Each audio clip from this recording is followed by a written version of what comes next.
गांव के एक छोटे से घर में भाभी नीला और देवर राजू रहते थे। नीला एक समझदार, चंचल और प्यार से भरी महिला थी, जिसने शादी के बाद इस घर को पूरे दिल से अपनाया। राजू, उसका देवर, कॉलेज में पढ़ता था और थोड़ा शरारती किस्म का था। हर सुबह नीला राजू के लिए स्पेशल चाय बनाती। राजू अक्सर चिढ़ाते हुए कहता, भाभी, आपके हाथ की चाय पीकर तो कॉलेज जाने का मन ही नहीं करता। नीला हंसकर जवाब देती, अगर पढ़ाई छोड़ दी तो भाभी तुम्हारी चाय भी छीन लेगी। समय बीतता गया और दोनों के बीच एक गहरा अपनापन बन गया। कोई बंधन नहीं, कोई सीमा नहीं लांघी गई, बस एक सच्चा रिश्ता, जिसमें तकरार भी थी और तकरार में ही प्यार भी।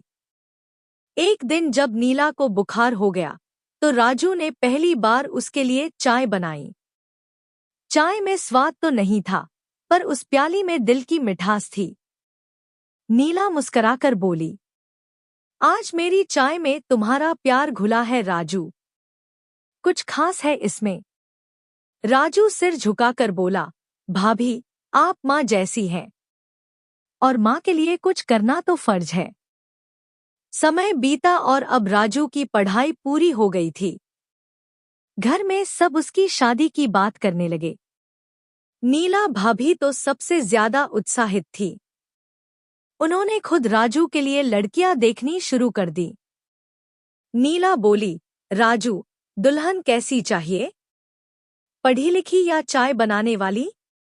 राजू ने मुस्कुराकर कहा, भाभी, आप जैसी हो वैसी ही चाहिए, लेकिन चाय उतनी अच्छी बनाना आनी चाहिए। फिर एक दिन एक लड़की देखने का कार्यक्रम तय हुआ। लड़की का नाम था संध्या, सुंदर, समझदार और थोड़ी सी शर्मीली। जब वह पहली बार घर आई, नीला ने खूब तैयारी की, नई साड़ी पहनी, मिठाइयाँ बनाईं और राजू को बार बार टोका, कपड़े ठीक से पहनो, बाल बना लो। लड़का देख रही है, कोई आम बात नहीं। राजू झेंप गया, लेकिन उसकी आंखें बस भाभी की मुस्कान देख रही थी, जैसे वो चाहती हो कि सब ठीक हो। संध्या ने जब पहली बार चाय बनाई और नीला ने चखा, तो हल्के से मुस्कुराकर बोली, राजू, अब भाभी की चाय की छुट्टी हो गई। राजू बोला, भाभी की चाय की नहीं, लेकिन प्यार की नहीं। आपकी जगह कोई नहीं ले सकता। शादी तय हो गई और नीला की आंखें भर आईं, खुशी और हल्के से गम के आंसू।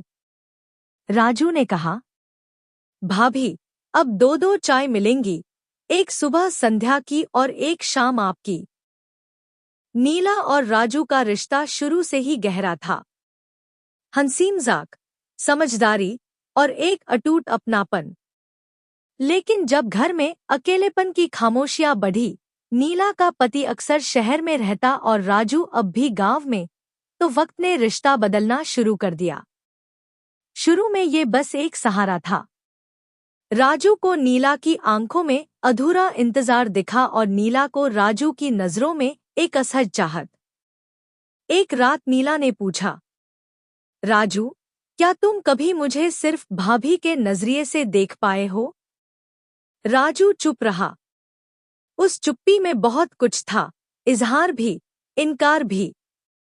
धीरे धीरे ये रिश्ता एक ऐसी राह पर बढ़ गया जिसे दोनों समझते थे कि समाज कभी स्वीकार नहीं करेगा। उनकी नजदीकियां छुपी रहीं, लेकिन दिल का बोझ बढ़ता गया।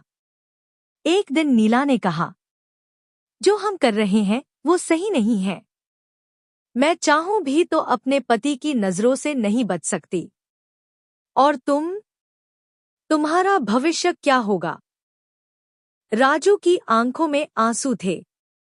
भाभी, मैं आपको खोना नहीं चाहता, पर पाना भी अब मुमकिन नहीं लगता।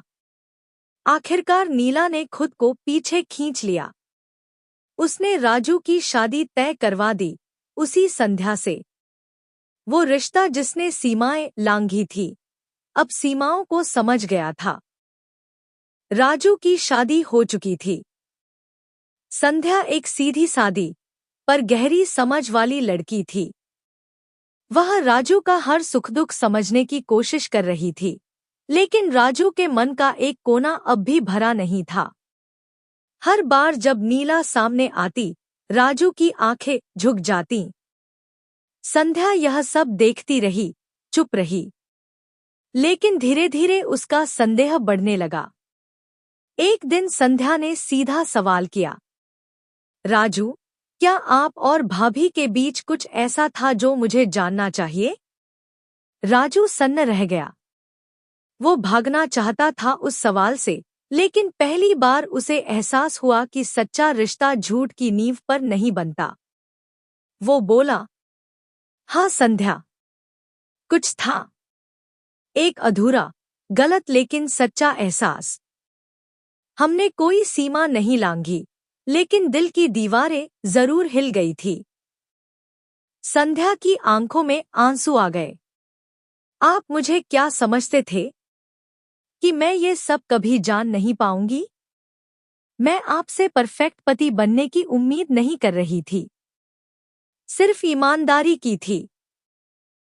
उस रात दो लोग रोए, एक वो जो सच बोल चुका था, एक वो जो सुन चुकी थी। अगले दिन संध्या सीधे नीला के पास गई।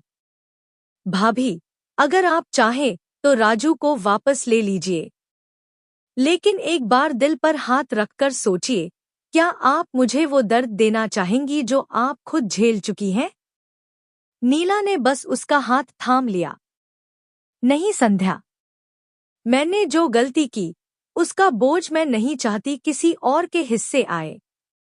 राजू अब सिर्फ तुम्हारा है और रहेगा।